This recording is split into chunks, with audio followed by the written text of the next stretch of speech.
So good afternoon, good evening from wherever you are joining us in our great, beautiful world. My name is Lauren Morton. I am your co-facilitator tonight for our Where What's Our Story, hosted and presented by the National Black Catholic Congress. My name is Lauren Morton, and again, I will be your co-facilitator guide this evening as we continue to share some beautiful stories as we enrich and empower and give way to youth and young voices in our community and in our world. Again, my name is Lauren Morton, and I'll be joined by Justin White, who will introduce shortly. Again, this webinar is hosted by and presented by the National Black Catholic Congress. So we want to thank them for providing the space and this platform for us to continue to share and to share our stories. Before we begin, let us open up in prayer.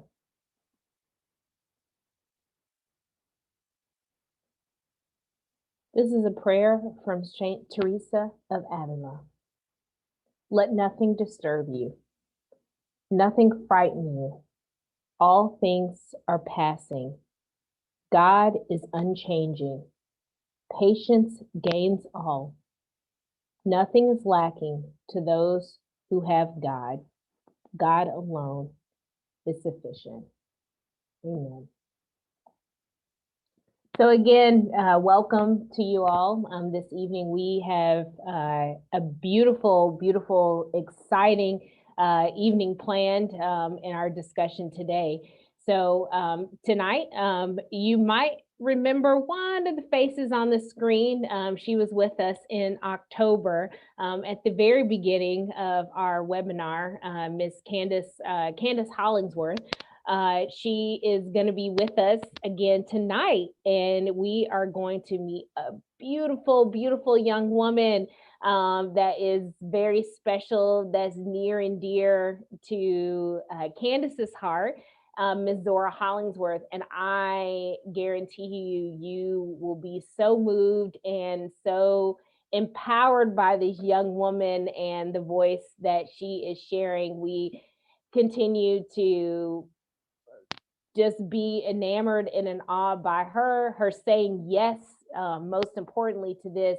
And I think it's important that we continue to elevate and uplift voices of our youth in our community and in our world, so that as we say, let the children lead. So we are very happy, Zora, to have you here. But you're going to hear a little bit more about her and this beautiful, dynamic young woman that is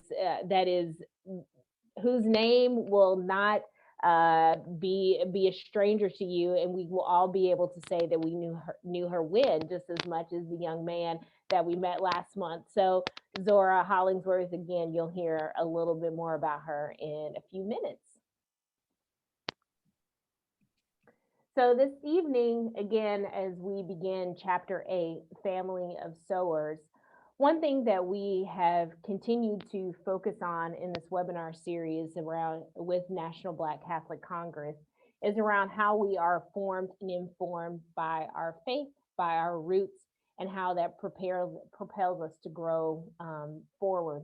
So again, tonight, we will have the mother of this dynamic young woman telling us, and how by her example and by the roots that were planted in her family and her upbringing, we got to meet her and got to hear a little bit about her story.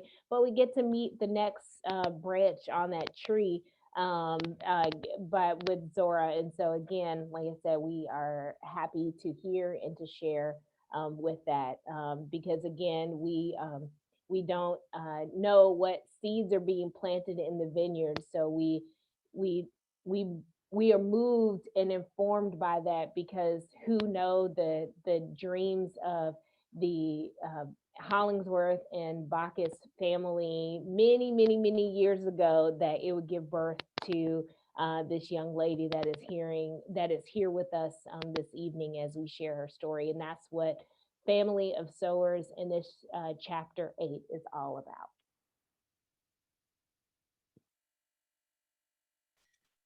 And so welcome to those who are returning, and a special welcome to those who are joining us for the first time. I'm Justin White, and I just want to go over a few guidelines to help us get the most out of our time together. We are in the webinar function of Zoom, so if you're new to the webinar function, you'll notice that you'll only see the video boxes of those presenting. Have no fear, you're not here by yourself. There's other folks in the audience, but you're only going to see our faces. With that said, the chat still exists. So if you would like to share something with the panelists as well as the audience, we just ask that you change the designation in the chat to panelists and attendees. If you only want to say something to those presenting, you can leave the designation panelists. But if you want to say something so all folks can see it, just change it to panelists and attendees. If you would like to give a verbal contribution, there is a function that you can hit to raise your hand, and I'll be able to see that and go ahead and unmute you, and then you can give your verbal contribution as well too. This presentation is being recorded, so if you like it and you want to share it with friends and families or your church or parishioners, the recording is usually uploaded to the National Black Catholic Congress website in about 2 to 3 days. So make sure you go back to that website to check out the recording, so that way you can share with folks. And then last but not least, after every presentation, we send out a survey just to see, what went well and what we can continue to do better. So we thank you in advance for filling out that survey and helping our webinar continue to be the thing that it needs to be for those watching. So we greatly appreciate you being here. And once again, thank you.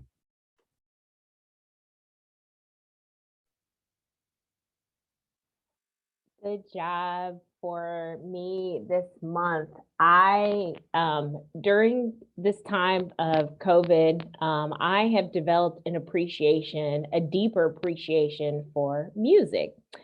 And actually, one of the young ladies who is on the screen told me about this lovely playlist called Shea Baldwin.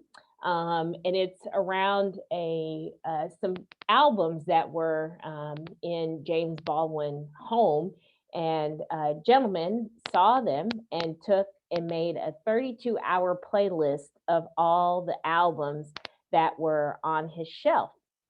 And I have listened to the albums, I have listened to the playlist, and through them, I have really spent some really deep time understanding the full body of an artist and their work and how they speak to you. There are albums that touch deep in the soul. Some old gospel Malaco records, standards. For some of you who are on the call, you probably remember your grandparents or your great grandparents having some Malaco records of the old commercials. It took me back. And then there were some new artists that I was introduced to whose voices and sounds were so beautiful.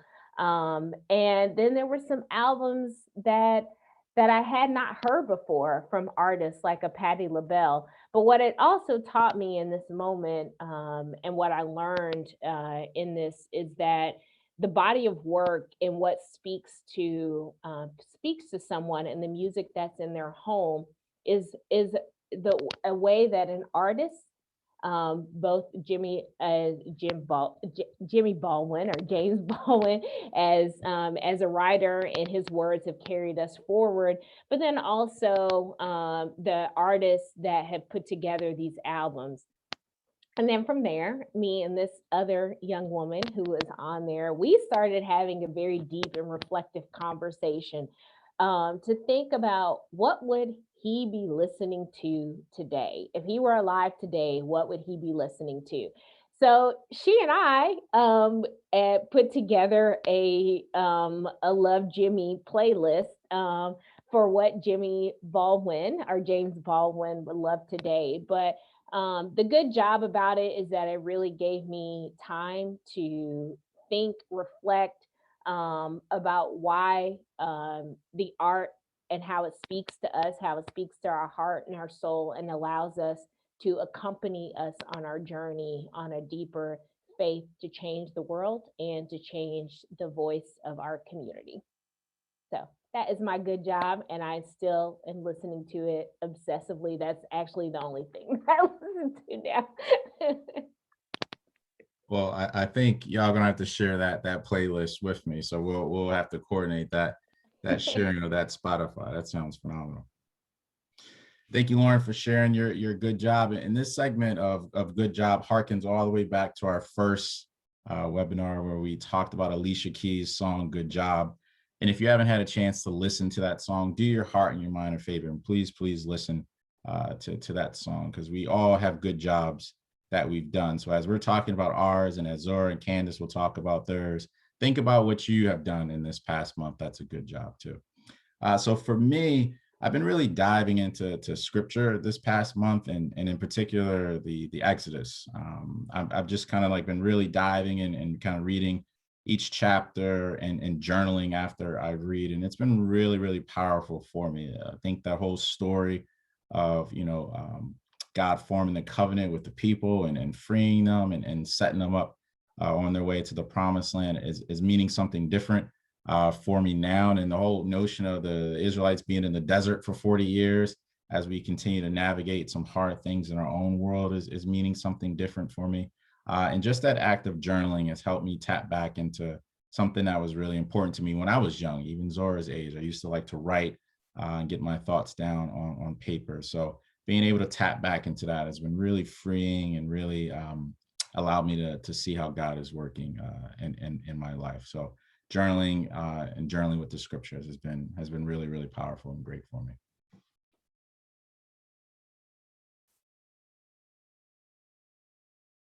And speaking of Zora, would you like to share with us your good job from the past month or past couple days? Go right ahead. Sure. My good job is a bracelet that I got as a birthday present from my parents. My birthday was February 11th, and it was one of the few birthday presents that I got because for my birthday, I didn't really want that much. I just wanted to spend time with my family. That is awesome. Thank you so much for sharing that. And Candace, what good job do you have? You sound like that because you put me on the spot. I did not plan to reflect on a good job, but I've been trying to sit here and think about something. And in the past month, I think I would say my good job has been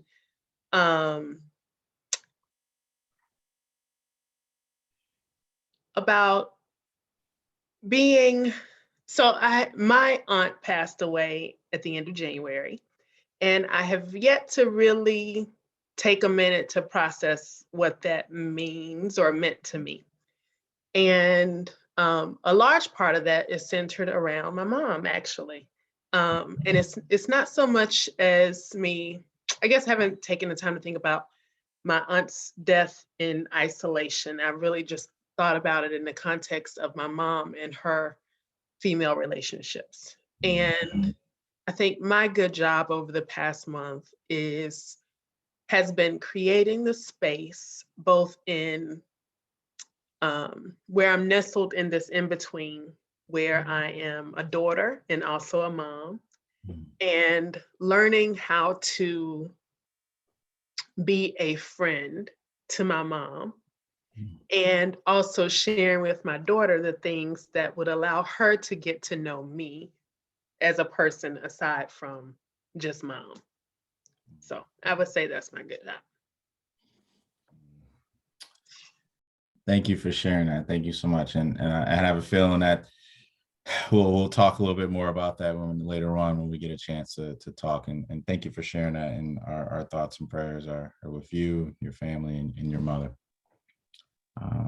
And with that, I'm going to kick it back to Lauren to officially introduce both of you. Lauren. Yes. So many years ago, I met this beautiful young woman that I nicknamed, well, I called her the wrong name for a year, but that's neither here nor there. It has become a running joke. But not only that, I knew her and have seen her grow into the woman that she is. And I sent her a message the other day to tell her that I am so, so incredibly proud of her. And that was it. But one of the things that I am most proud about of her, outside of the wonderful accomplishments and things that she's done, the thing that I'm most proud about her is that this beautiful young woman that you are going to meet today, and that is Miss Zora. I knew Zora before Zora was even a thought of passing. I knew Zora because I know the woman and the man who brought this beautiful young woman into this world. So let me share with you all a little bit about Zora.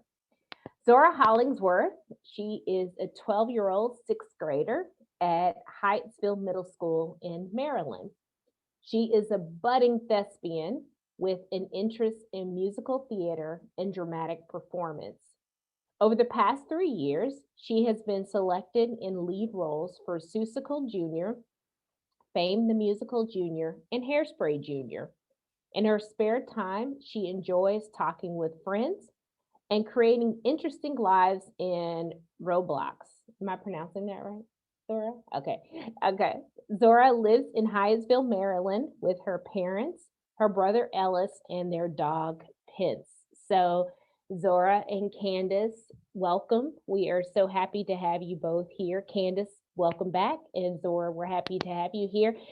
First, we're gonna do a little different thing this year. Is that, or excuse me, this month, we are going to introduce. Justin's going to spend some time in talking with Candace, and then Candace is going to share with us and introduce us to, again, this beautiful young woman, and then I'll be in conversation with Zora to hear a little bit about her and her story. Awesome. So once again, thank you both for being here. So Candace, you've already, started to talk about it a little bit too. What I was hoping to do is that the last time we were together in this space, it was October of 2020. And a lot has changed and a lot has stayed the same since that time. And so I wanted to create some space for you to talk about what family has meant for you during this time of COVID, during this time of racial reckoning, during this time of political division, during this time of all the other intricacies that exist in your life. What does your identity as a wife, as a mother, as a daughter meant to you during this time, and what seeds are you hoping are being planted? So this has been a really crazy year, and crazy is probably the easiest way to put it, or the lightest way to put it. And I think family has been probably the thing that I have reconnected with the most in the past year. And even so since October, I would say. But definitely over the past year, I think the general theme for me. So there's this organization, or a friend of mine across the street, a neighbor, has a company that sells T-shirts. I mean, it sounds really, but they're T-shirts that have these cool little slogans on them that you love, and they decided to launch this new brand of the T-shirt called Still Learning. And one of the things they asked people to do, and they reached out to me to do this, to share what is a thing what did 2020 teach you? And what I shared with them was that 2020 taught me, above anything, to not wait for the threat of absence to be the reason that I reconnect, or the reason that I maintain and nurture relationships. That we nurture relationships because they are, not because we're afraid that we're going to miss them, or that they might go away, or someone is, whatever. And that has probably stood out to me most in this year. And early on in the year, I made a conscious decision that was really, the root of it was family. Other things kind of also, created the space for that decision to be even more absolute, but I decided to step away from my role as mayor at the end of December. And a large part of that was driven by the fact that we are all in this house together, 4 people, basically 4 walls. You got all these different rooms, but it's basically 4 walls. And at the beginning of the pandemic, I was here in this same spot, trying to figure out how to fix things. What do I need to do? How can I fix it? What do I need to do? And maybe about 6 or 8 weeks in, I sat down and I was like, dang, I've been at home with my family 24/7 for 2 months, and I really have not seen them. Like, they're here, but I wasn't here. And I was like, wow, that's what it's like for me being in the house and still distracted. I can only imagine what that's like on the days when I didn't, when we were all out and about and it was running from this meeting to that meeting to the next meeting. And I know that both of my kids are very understanding, and Ellis actually is one that probably encourages me to keep doing stuff more than others, but that wasn't sufficient for me. Because the relationship with my kids is probably one of the most important things, if not the most important thing to me. And it's not, when I say relationship, I don't mean, am I a good mom? Or am I doing what we expect a mom to do? Am I providing? Am I present? Am I being a disciplinarian? It's not those things. Like, am I helping nurture good people? Am I being the type of person, the type of human that I beg them to be? And so those are things that would cross in my mind a lot in the past year. And so stepping away from such a huge responsibility, and having to really void myself of any ego attached to it was, that was a big step for me. But then on top of that, you got racial unrest and social justice and politics and figuring out where everyone fits in the world and trying to help people make sense of what doesn't really make sense. And I think you asked what seeds am I planting? The seed that I'm trying to plant with both of my kids is they're 2, one of assurance, which is at home more than anywhere else in the world. This is your safe place. This is the place, not just safety from, external threats or anything like that, but it is the place where you can feel free to be yourself and all the ugliness that ourselves are, all the beautiful beauty that ourselves are. But this is the place. If you can't be yourself anywhere else, you can be yourself here. So assurance, and of course, protection, And then the second thing is, being grounded in truth, in history, and who you are. Both of my kids, I wish you guys got a chance to meet Ellis tonight. He's got practice. But both of them are named. He's off being great. Yeah, he's off. Yeah. Both of them are named intentionally after very strong people. And it is really interesting to watch how they have inhabited their namesakes in a very interesting way. So Ellis's name is Ellis Malik. He is named primarily after his grandmothers. My grandmother, Lois Elise, and my husband's grandmother, Elizabeth, but also Ralph Ellison. And Malik is from El Hajj Malik al-Shabazz, Malcolm X, is who we all know him as. Zora Elaine is named after Zora Neale Hurston, an artist, a beautiful spirit, and a woman with a whole lot of moxie. And Alain Locke, who is actually a man, but he was one of the early writers in the Harlem Renaissance that wrote about the new Negro and our ability to kind of recreate our realities for ourselves. And so my kids probably get tired of me often reconnecting stories back to the past, actually, this is what this meant back then. Or do you see the implications of that thing now and in the future? And really, but I want them to know the truth. And I want them to know that they are grounded in truth. Their very being is grounded in truth and people who are truth tellers. And I want them to know that history it continues with them. and how they continue to show up in the world as themselves. The greatest thing or the greatest lesson that I feel that I've learned in, over the past few years, in part with getting to know myself better, is that my children are not reflections of me.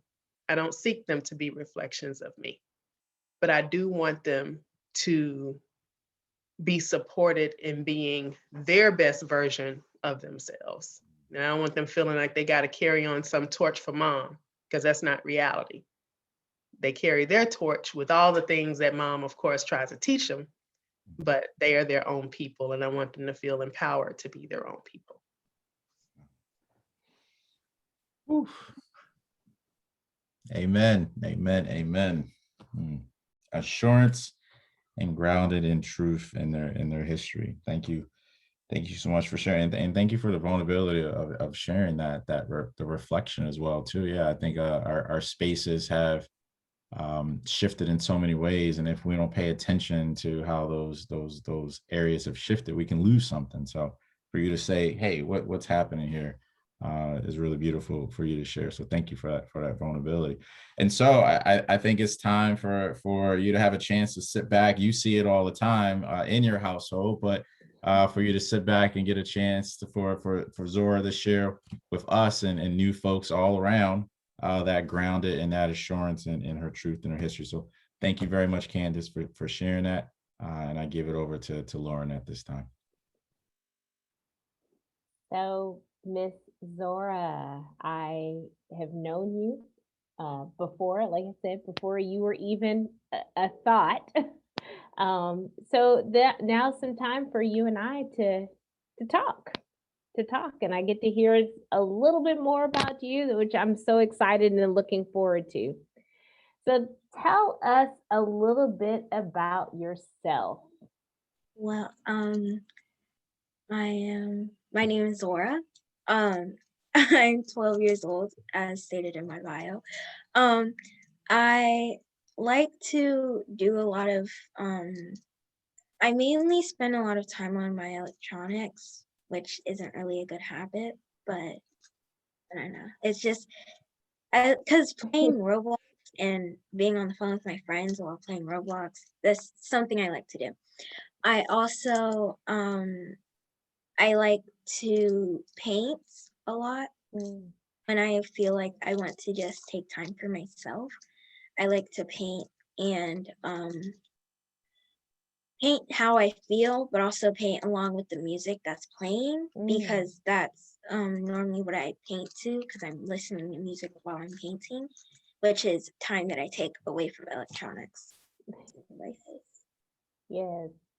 So the Roblox and technology is, you're building yourself up. You're like, oh, I'm building community with your friends and with your Roblox. So mom, she's building community. and your art in painting, your painting and your music and listening to music while you paint is the way that you pour into yourself and your self-care and get reconnected. I like that.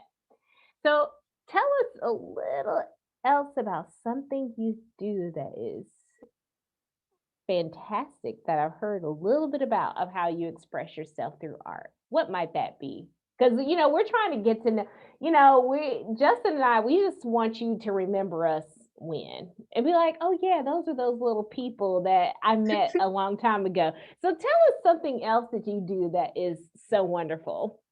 I like to sit in my room and play music. No. But I like to play music and sing along with the music. And then because I made a playlist the other day called "The Hate You Give Little Infants F's Everybody," which is a quote from Tupac. And it mainly consists of songs from Tupac, Biggie, Destiny's Child, TLC, artists like that, and groups like that. And I would sing along and do that and be in my room. So would you be interested in sharing with that playlist? What with do you us? mean?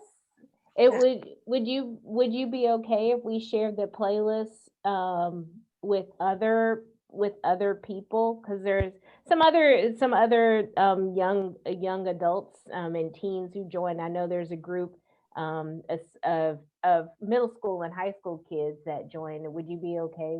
Maybe we can talk about maybe you sharing that with their, but just put that little plug in, put that little seed in your brain. Put that little seed in your brain. So what else do you do? I know there's something else that you do that's really fun. Uh, I act. I've been in many um musical productions, I guess, at my elementary school. In third grade, which was when I first started acting, because that was when I was first really given the opportunity to. We did a play at my school called Susical Junior, and I played Maisie LeBird. Mm. And then in fourth grade, we did Fame Junior, and I was Serena Katz. And then in fifth grade, we were going to do Hairspray Junior, but COVID kind of messed that up, so we didn't really get to have the performance. But I was going to play Motormouth Mabel. Oh wow, that's a big role. That's a big role. So tell Justin and I what about acting? What do you love about it, or what has drawn you to it? Part of it was being able to express myself through musical arts and being able to do all the things that I like to do that I don't normally share with other people. And being on stage is also a feeling that I like. I like being on stage, and I like the feeling of being on stage because it makes me feel like I'm very powerful and I'm on top of the world. Do you think that powerfulness that you feel translates so if Justin and I we come and see you in your and see you on stage, what do you hope that we get from watching you? Wow. And you want us to be wow. All right. I like that. I like that. That's a good feeling. Wow. To say, wow.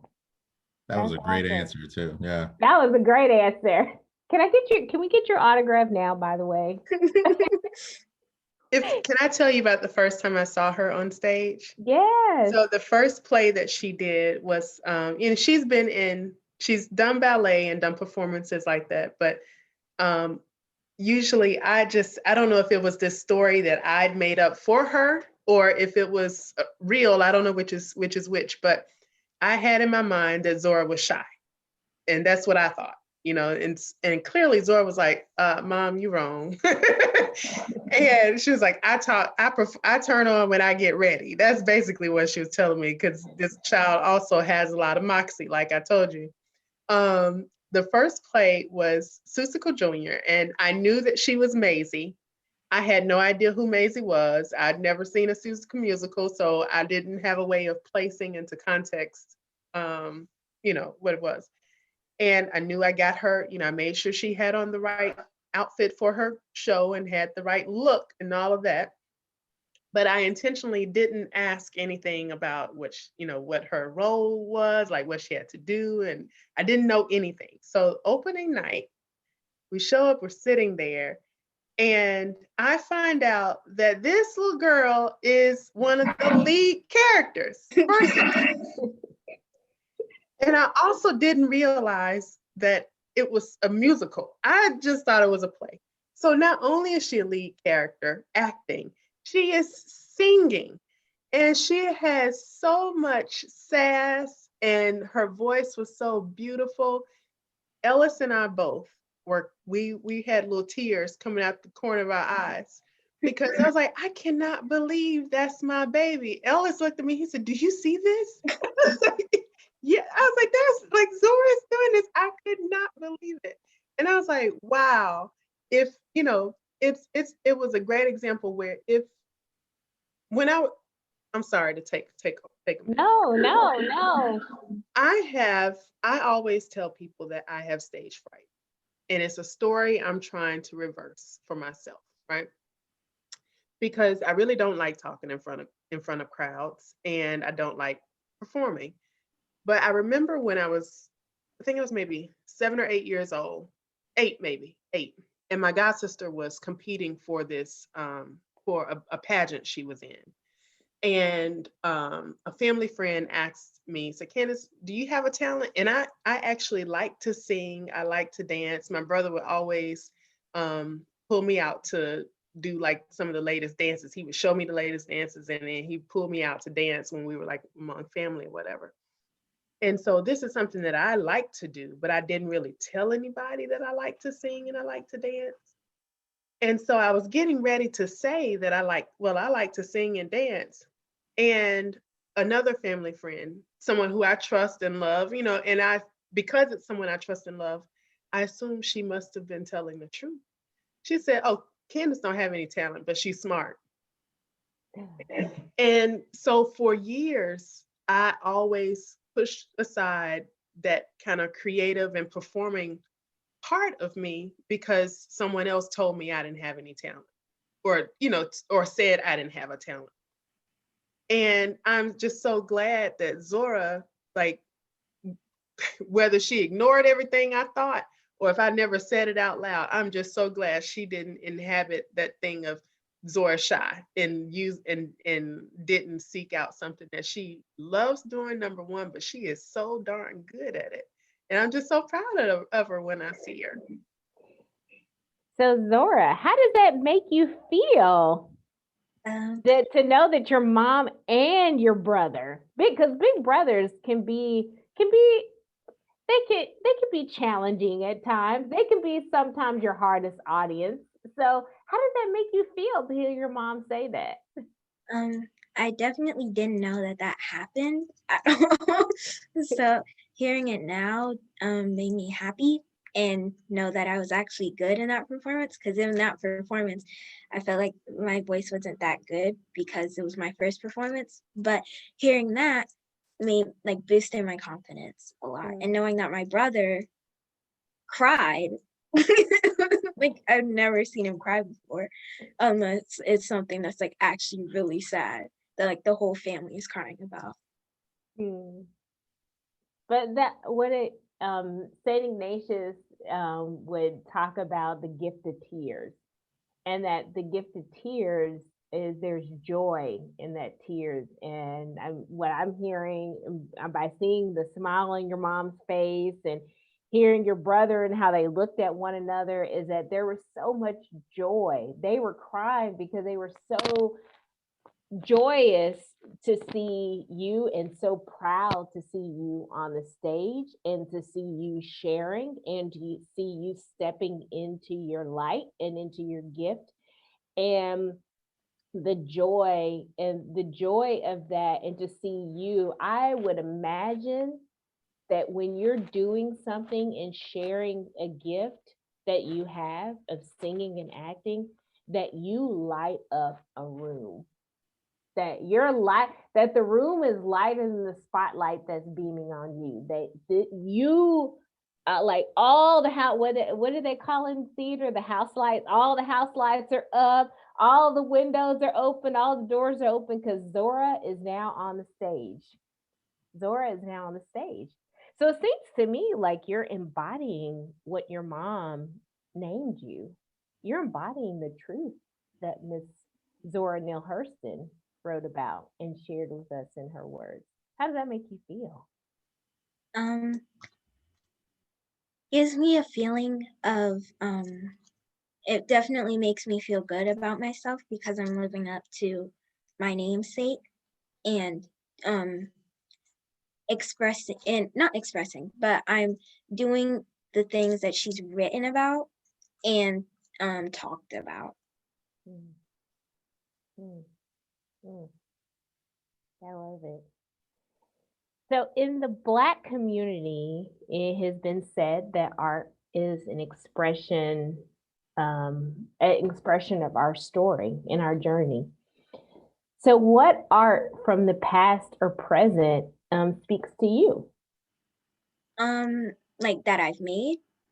that you've made, or that you maybe that you've heard about or seen about, whichever way. Actually, you know what? Give us both. The something that you have made and have done, and then also maybe something that you have seen or shared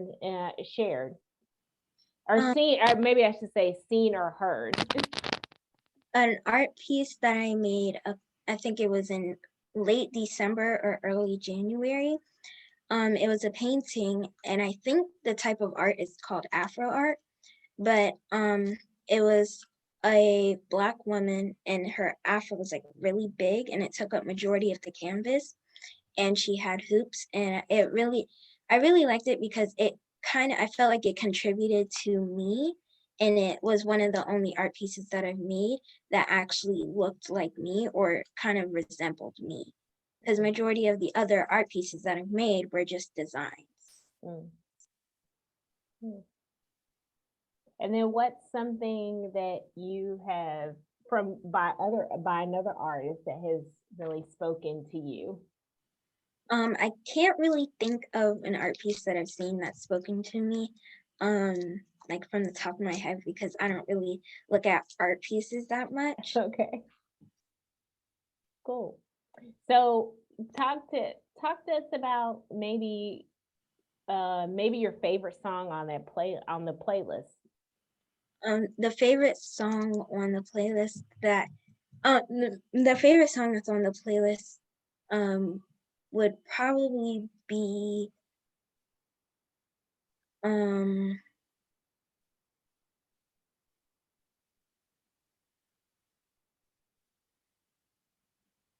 Dear Mama by Tupac, Mm, because it in the song it tells like a really beautiful story that probably can relate to other young boys that were like him when he was younger, and the way he treated his mom, and now he can't or at the time he couldn't really experience any moments with his mom anymore because she was in jail. mm, mm. So what about, so I know that you act and you do plays. So what have been some plays that you've seen that you've enjoyed? I saw Legally Blonde with my mom, and I really enjoyed watching that because I think that was one of the first plays that I've no, yes, no, but that's the only play I can remember. Amen That Corner and Ain't Misbehaving. yes, those two. Mom And ready to come with the receipts. She's like, no, no, no, these are yes, the ones over here. Come on now. Amen Corner, Ain't Misbehaving. And then there was another one, I feel. I'm blanking on the name of it, but yeah. And we have a connection about Amen Corner, because do you know who wrote Amen Corner? James Baldwin. That's right. And I love me some James Baldwin. I love James Baldwin. So what do you know? You went to see the play. I have the Amen Corner in a book. I picked it on my bookshelf. I picked it up at an old bookshop in Asheville, North Carolina, and it's sitting on my bookshelf. So you actually got to see the real thing, where I just have the book. So you got a better experience than I did. But you know. I mean, I'm just waiting for my autograph so that when you go to Broadway and your name is in the lights for the Amen Corner revival, that I could say, "Will you sign my book?" And I'll be waiting for the art piece. I'll be waiting for the art piece. Yes. Yes. So I'm going to ask you this question, and then I'll see if Justin has one other question or anything for you, or we'll open it up to our audience. So fill in the blank. My generation wants blank. And that could be a word, a phrase, an expression, a feeling. So you're talking to us about your generation. What is something that your generation wants? Equality, Mm, because many people, older people of my generation, are able to go to protests for rights of the LGBTQ plus community, or Black Lives Matter, or any other um any other injustices that are going on around the world. And they often, like, a lot of them, because on TikTok, which is where majority of my generation lays, they talk about video, or in their videos, they talk about history and stuff that is going on in different countries that nobody is ever really talking about in America. And people in America, and they talk about how people in America, by boosting the video and getting it to other people, are able to help the other things that are going on in different countries. I love that. Equality. My generation wants equality.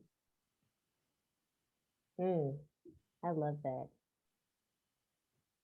I love that. Thank you for sharing that. Thank you for sharing that. I think, that's what, how God how God has commanded us all to live, is for equality, that everyone is seen as one of his beloved children. So thank you for sharing that.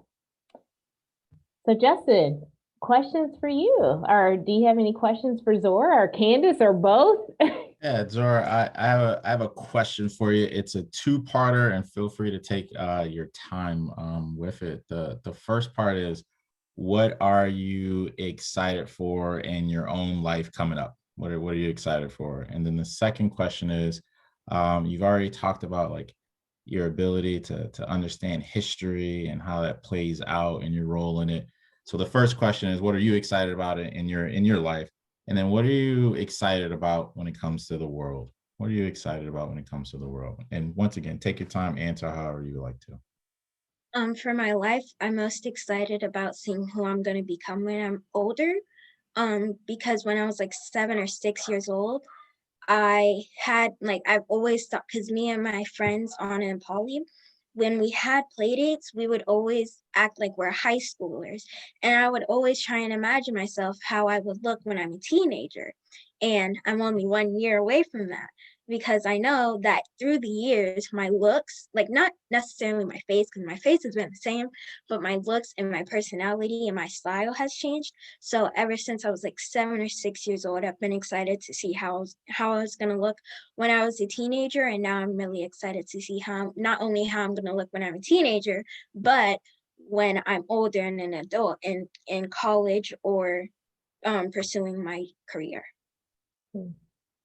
And what I'm most excited about for the world is seeing progress happen, and seeing less racism and discrimination against different groups of people, and seeing more, like I said, equality, and just more people being united together instead of being separated by either black or white, or a Democrat or Republican, or any things like that. Instead of being separated, I'm hoping to see that the world gets united.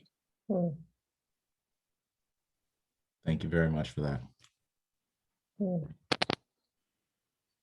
So we have our first comment for you, Ms. Zora, is that someone said, "That is profound, Zora, equality." So you're already making a mark, young lady. So we will open it up as Justin shared in the chat box. If you have a question for Zora or Candace or both, please place it in the chat. Again, you'll hit all panelists and everyone will see the questions, and we'll take those questions as they come in for Zora and or Candace or both. I also had another question for both of you, Candace and Zora. What is something during quarantine? Candace, you talked a little bit about 4 people in the household. What is something that either collectively new that you all have done, or individually something new that maybe in another time frame that wouldn't have come up? Maybe a new hobby or looking at something. I feel like I might forget something, but Zora will remind me if I do. But I would say the latest thing. So Zora's birthday was in early February, as she mentioned, and what she wanted was to have a family day on her the Saturday after her birthday, and she got to pick what we would do. And she asked if we would watch the first episode of All American with her. And now she's seen all the seasons at this point twice when we started the first episode. So now she's seen them 3 times. But we started watching it, and it was interesting to watch a show that she loves, and to also kind of get wrapped up in a new show, which no one needs a new show, but here we are getting wrapped up in a new show, and we watched it. Now I'm all caught up so we can watch it together. So that's nice. That's a new thing. And I guess the other new thing is that I put on my list before 40 that I wanted to learn how to skate. And so I bought myself some skates. Roller skate. I bought some skates for myself, and I bought some skates for Zora. And then as a result, my husband and Ellis have skates. So all 4 of us have skates now. Now that doesn't mean we've all gone out skating yet, because I'm still learning. But we all 4 have skates. And I think in the spring, we may do a little bit of practicing together as a little family thing. So Zora, what I'm hearing is a TikTok video coming out soon, huh? Of the family skating. That's what I'm hearing. No. Zora, how about you? During quarantine myself, I've focused a lot on my voice and improving it, because my mom signed me up for singing lessons. And so I have those. Before I had them every Thursday, but now I have them every Monday. And so I have those at like 5 o'clock to 5:30. And as a family, I definitely try and encourage everybody to have family days, because since we're all at home, everybody's in their own room, or they're doing work, or they're just like doing their own thing, and nobody's really together and acknowledging each other. And part of that is for me and my brother, because we like to be in our rooms a lot and just listen to music or be on the phone with our friends. And so most of the time our parents are downstairs watching TV already, and occasionally we would come down and watch with them, but it wouldn't happen so often. So during quarantine, I tried to encourage the family to have family days. That is awesome. I just think that is so beautiful, and that's so beautiful and profound and insightful. Where did that come from? That of all the things that to ask for your birthday, that I'd say, the best gift that I could have is that we could have a family day. That came from because in previous birthdays I've had like big sleepovers with all my friends, and my family would just be upstairs either sleeping, mom, or my brother and my dad would be watching like come eavesdrop and play in the party too. Would you want that?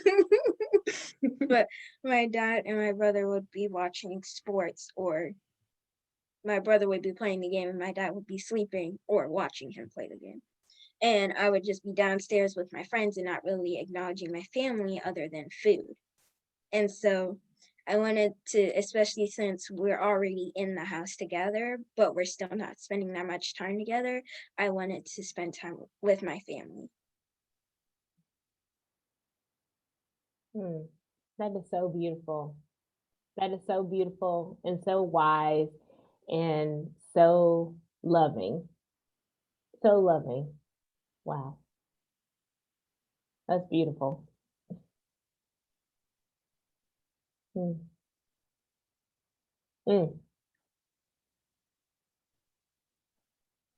That sounds like a well-planted seed there. And once again, if anyone has any questions from our folks out there in the Zoom land, feel free, or comment or thanks or anything like that, feel free to drop in the chat and we'll share.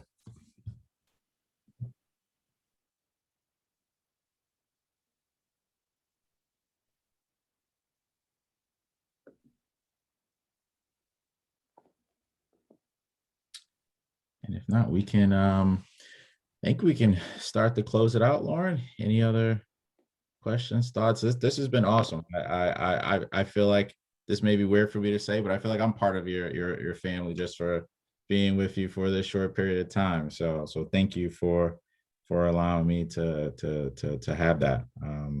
Candace, like I said, we've had a chance to talk back in October. Zora, it was an absolute pleasure meeting you tonight. And I do look forward to your artwork somewhere, whether it's you in the form of artwork on the stage or something that has come from your head, heart, and mind. But I most definitely will look out for that. So thank you so much for being here. Yes.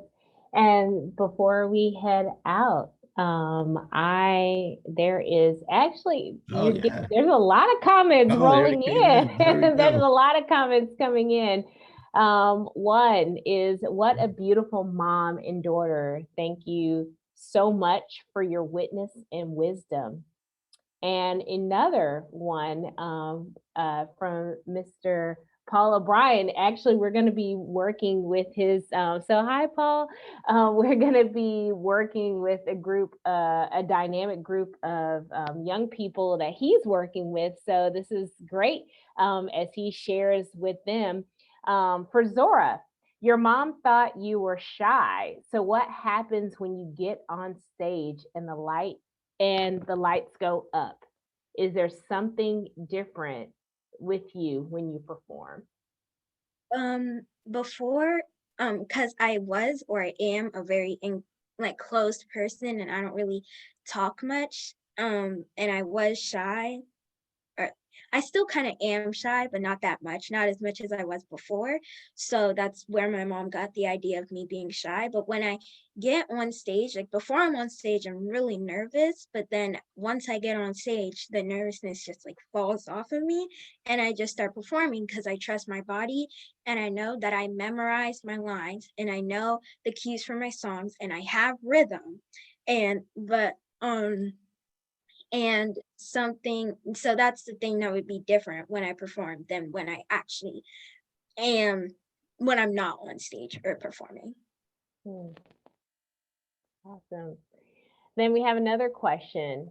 I'm a teacher of middle grades, basically 4th and 9th grade, and I'm wondering what you would want to tell your teachers.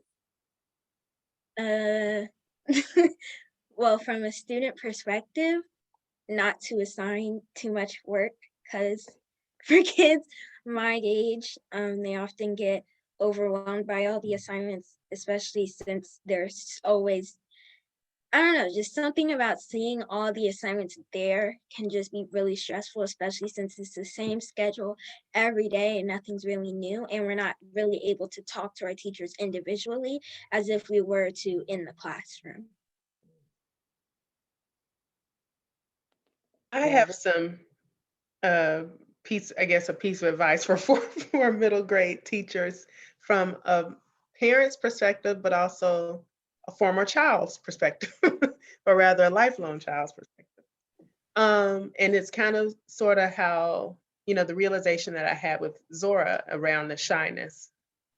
And it's really for teachers and all the adults in young people's lives to realize the real power that they have in that role, in that you can easily shape or shatter a young person's dreams.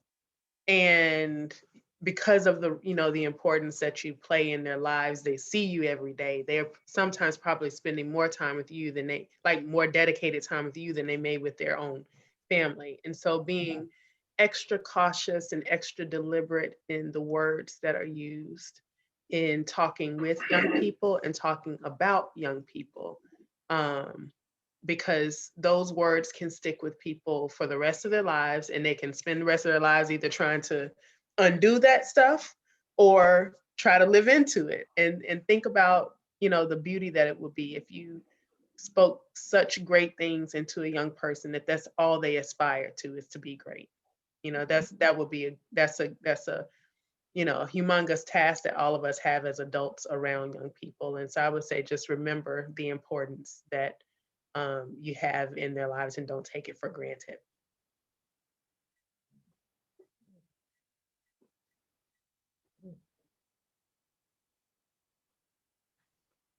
Yeah.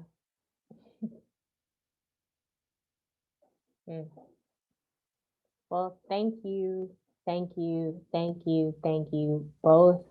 I am so proud of you, Zora. I know Justin and when I will fly up from Atlanta and will be be at your next performance. Justin has just a quick little drive from Baltimore down to you, but I will be there. I will be there. I will be at your next performance, and I want my autograph because again, I need to get it now so I can hold on to it because you might forget about me when you're, accepting your first Tony, and I'll say, "Hey, remember me?" And you're like, "I don't know who that lady is. I never met that lady before in my life." So I'm trying to get my autograph now so I can have the receipts to show that I was there. I was there. So again, thank you both. Thank you, Candace, for being with us again. Thank you for uh, creating and sharing this beautiful human with us, this beautiful, beautiful human with us, and letting us hear her voice and her wisdom, and encouraging her to carry the torch that she is lighting for herself and is creating carrying for herself. So thank you both so much. And thank you, Ms. Zora, for making history. Making history. You are, I think, what did we say? The youngest person who has been on a National Black Catholic Congress webinar. So congratulations, you are making history. You are making history. So be proud of yourself. So congratulations. Thank you. And you want to close it out, Justin? Yes, I sure can. And so as we are getting closer and closer to the end of our 10-part series, Lauren, you want to share a little bit about what folks have to look forward to if they would like to continue the journey with us these next 2 months? Yes. So the next 2 months, we will again continue to provide a stage and uplift voices for the next generation of sowers in our world and in our community. Next month, we will be joined by another mother and son that are both gospel singers and will share the gift of song in their ministry. So we look forward to being with them, and think we're working on one last surprise to close out for the month of May at the conclusion of our webinar series, introducing some dynamic and exciting work that will continue to carry on with National Black Catholic Congress, targeted specifically at young adults and teens, that we're very excited about. And again, and very blessed to witness the stage that National Black Congress and National Black Catholic Congress is creating and offering for the empowerment and growth of our community, grounded and rooted in faith. So stay tuned, keep following and joining in and sharing with everyone after this webinar. And then Justin.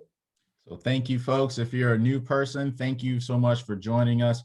Once again, if you go to the National Black Catholic Congress website, you'll be able to see our webinar from last month, and then give them a few days, you'll be able to see the recording of this webinar as well. Also, please check out their website for tons of resources as we continue throughout the season of Lent and as we get closer to the glorious season of Easter. So we thank the National Black Catholic Congress again for giving us the space. We thank Candace again, and most importantly, we thank Zora again, and we thank you all for coming out. Have a great rest of the night, afternoon, rest of the month. Thank you so much. Thank you. Good night. Thank you for having Good me. night.